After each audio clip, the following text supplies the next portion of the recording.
Bismillahirrahmanirrahim. Alhamdulillahi rabbil alamin. Wassalatu wassalamu ala nabiyyina Muhammadin wa ala alihi wa sahbihi ajma'in. Amma ba'du. Para jemaah Bapak Ibu rahimakumullah. Assalamualaikum warahmatullahi wabarakatuh. Kultum, ayat-ayat pilihan kita subuh kali ini akan membaca, memahami dan mengambil pelajaran dari Quran surah Al-Ahqaf ayat 29. A'udzu billahi minasyaitonir rajim.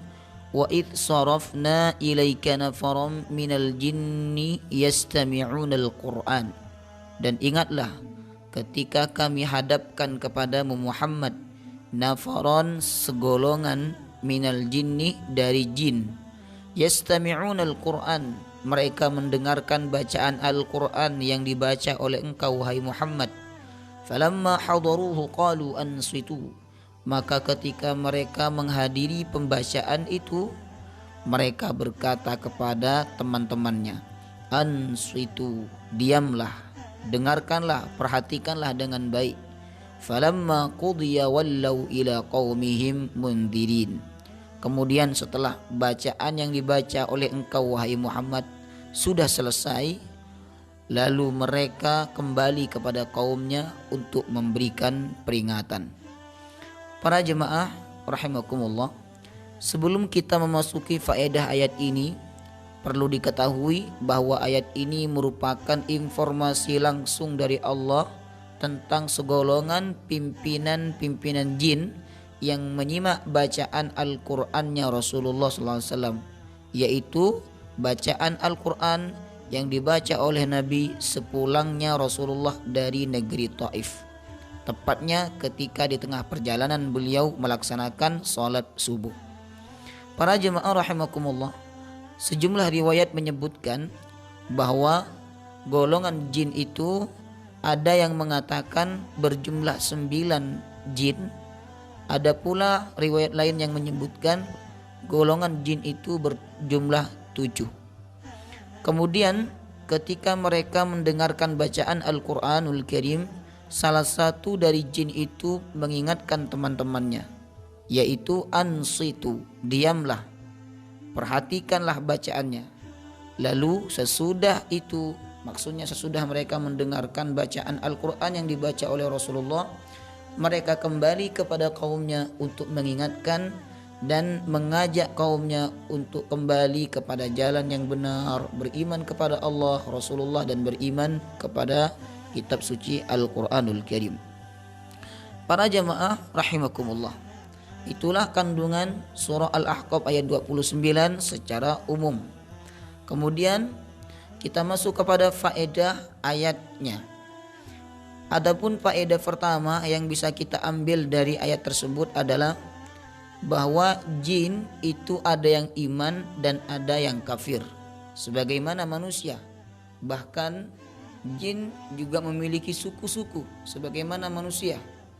Ada suku Madura, ada suku Malang, ada suku Melayu, ada suku dan lain sebagainya. Kalau mereka bermacam-macam suku, maka di antara mereka juga ada yang beriman, ada pula yang ingkar kepada Allah. Hal ini sebagaimana yang disebutkan oleh Allah dalam Quran surah Al-Jin. Allah Subhanahu wa taala menggambarkan perkataan jin, kata Allah, wa anna minnas salihuna wa minna duna dzalik. Di antara kami, kata jin, ada yang salih, wa minna duna dzalik, dan di antara kami ada juga yang tidak saleh, artinya ingkar kepada Allah Subhanahu wa taala. Para jemaah rahimakumullah, adapun dalam ayat ini yang dimaksud adalah jin yang beriman kepada Allah. Keislaman para jin atau keimanan para jin ini diabadikan oleh Allah Subhanahu wa taala dalam Al-Qur'an, tentunya sebagai bentuk penghinaan dan celaan terhadap kaum Quraisy dan bangsa Arab yang tidak mengimani Rasulullah SAW saat itu. Kemudian ayat tentang berimannya jin ini untuk menunjukkan kepada manusia bahwa jin yang diciptakan Allah dari api pun bisa menerima kebenaran Al-Quran dan Islam, sementara manusia yang diciptakan Allah dari tanah dan diberi kelebihan berupa akal tentu harus lebih bisa menerima, tentu harus lebih bisa percaya kepada Islam dan Al-Quranul Karim. Nah, sehingga manusia dituntut untuk berkaca dari keterangan ayat ini. Itulah pelajaran pertama yang bisa kita ambil. Kemudian pelajaran yang kedua adalah anjuran untuk ta'ajjub terhadap bacaan Al-Quran, sebagaimana yang dilakukan oleh jin. Setelah mereka mendengarkan bacaan Al-Quran, kemudian mereka diam, tadabbur. Setelah itu mereka kembali kepada kaumnya, memberikan peringatan, dan mereka berkata, ya qaumana inna sami'na qur'anan ajaba. Wahai kaum kami, sesungguhnya kami mendengarkan bacaan yang sangat-sangat menakjubkan.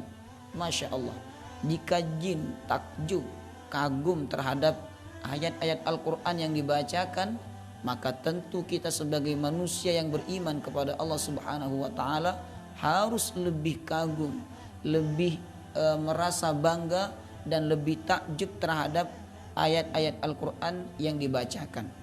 Kalau tidak, maka nilai kita lebih rendah daripada jin.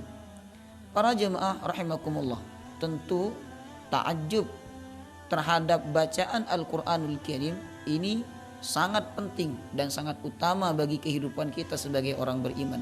Takjubnya kita terhadap Al-Quran atau kagumnya kita terhadap Al-Quranul Karim disebabkan yang pertama karena Al-Quran itu firman yang suci, firman Allah Subhanahu wa Ta'ala.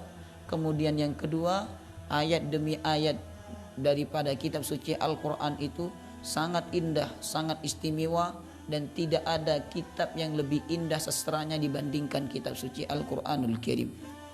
Para jemaah rahimakumullah, jika puisi kita mendengarkannya dengan baik, kemudian puisi itu dibacakan dengan sangat menyentuh, tentu kita akan kagum kepadanya.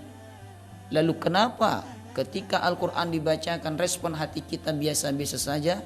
Tentu ini tidak boleh terjadi dalam kehidupan kita. Hati kita harus merespon kagum, merespon bahagia terhadap ayat-ayat suci Al-Quranul Karim yang dibacakan. Lebih tinggi respon bahagianya, lebih tinggi respon kagumnya dibandingkan puisi-puisi yang dibacakan. Jemaah rahimakumullah, kemudian pelajaran kedua yang bisa kita ambil dari ayat tersebut adalah, pelajaran ketiga yang bisa diambil dari ayat tersebut adalah anjuran untuk menyimak Al-Quran. Sebagaimana jin datang segolongan kepada Rasulullah SAW, yastami'un Al-Quran, mereka menyimak, mendengarkan bacaan Al-Quranul Karim.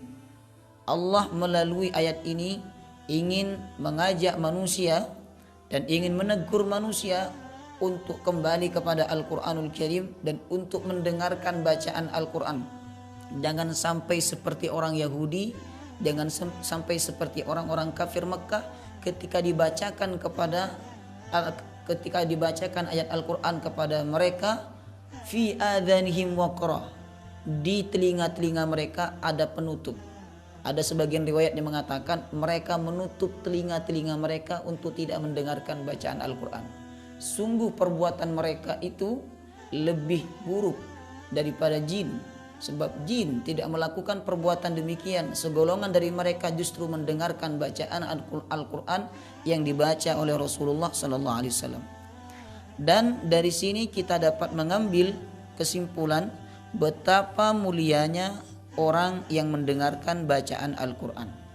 Dan perintah untuk mendengarkan bacaan Al-Quran, diam saat Al-Quran dibacakan, ini terdapat dalam firman Allah, wa idza quri'al Qur'anu fastami'u lahu wa ansitu la'allakum turhamun.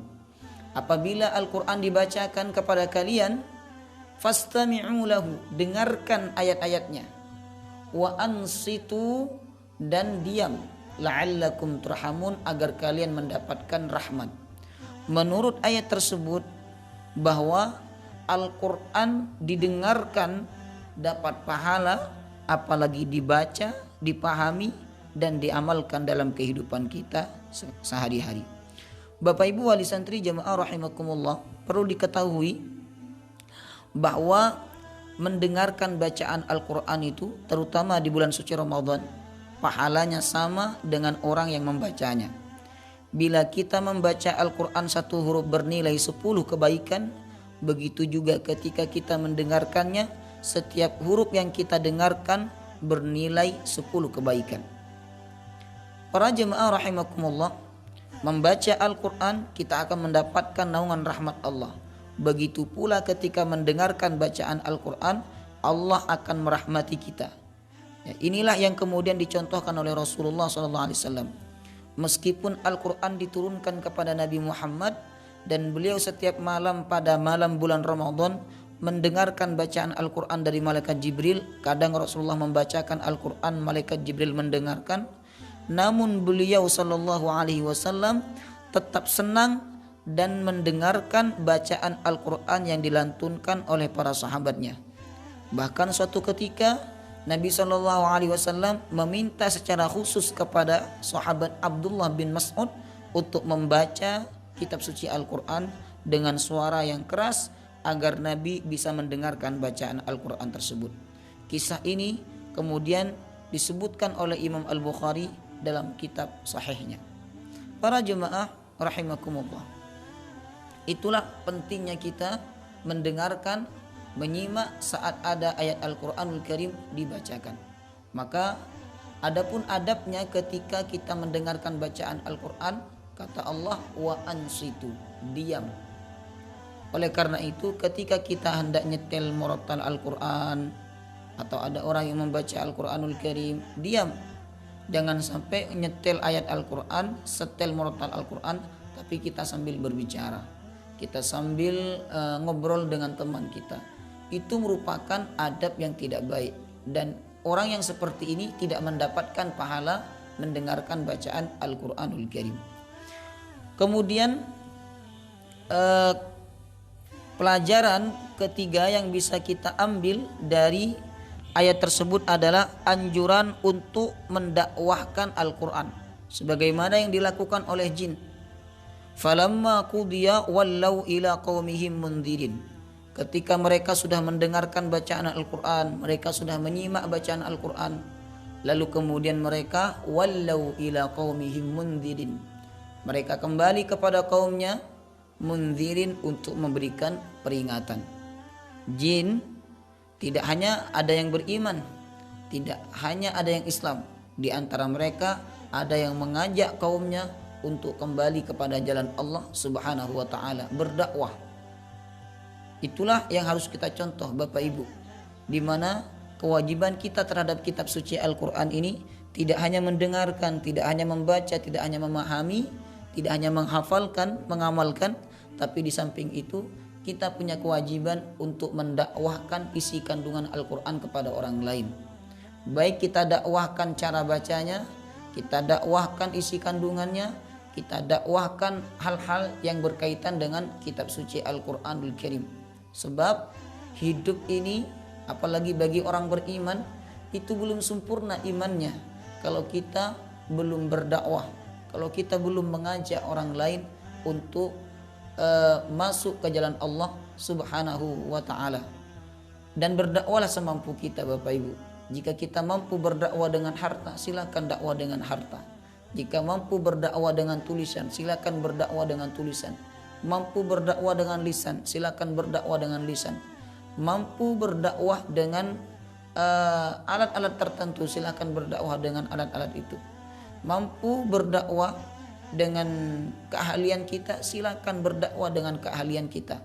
Berdakwah dengan kedudukan kita.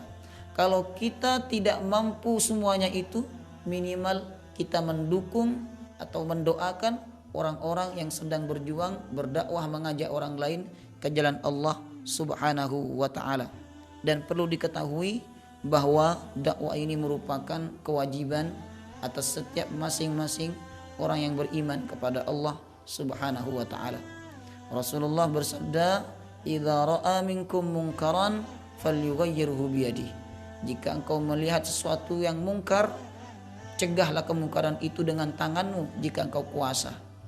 Apabila kamu tidak bisa, fabilisani, dengan lisanmu. Jika tidak bisa, fabiqalbi, cegah dengan hatimu. Artinya ingkari perbuatan itu. Jamaah rahimakumullah, ketika kita berdakwah lalu ada orang yang mengikuti dakwah kita, yakinlah bahwa itu pahalanya sangat besar.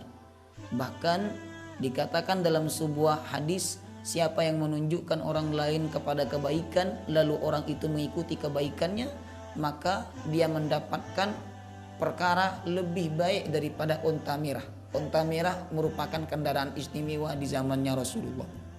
Di zamannya Rasulullah sallallahu alaihi wasallam. Bahkan untuk dakwah ini Allah perintahkan secara khusus dalam kitab suci Al-Qur'an. Ud'u ila sabili rabbik bil hikmati wal mau'izatil hasanah. Ajaklah manusia untuk menuju kepada jalan Allah Subhanahu wa taala. Ajak mereka bil hikmah, dengan hikmah, wal mau'izatil hasanah, dan nasihat-nasihat yang baik, santun dan lembut. Semoga apa-apa yang kita pelajari subuh kali ini bisa kita amalkan dan bisa kita praktekkan dalam kehidupan kita sehari-hari. Amin ya rabbal alamin. Wassalamualaikum warahmatullahi wabarakatuh.